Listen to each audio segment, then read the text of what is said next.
Right, just a quick video. As some of you may have seen, I had a real problem with the ambient temperature sensor. Now, as you can see,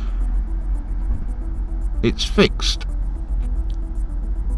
It's actually showing 18 degrees. Now,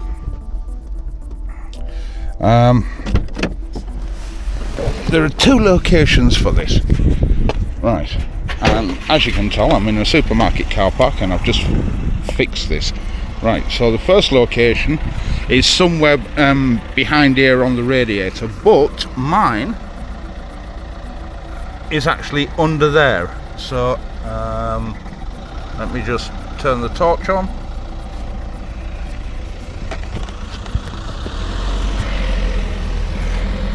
And as you can see,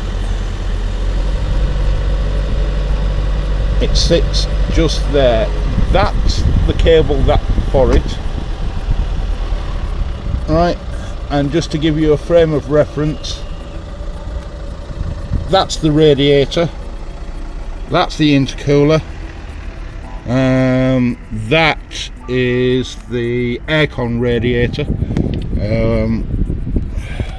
So yeah, so there it is. I don't know where I could get up. Right, sorry about that. Right, but anyway, I'm not sure that I could get a better shot of it than that. You may be able to see the spring. Be quiet. You may be able to see the spring there, and all it needed was cleaning off.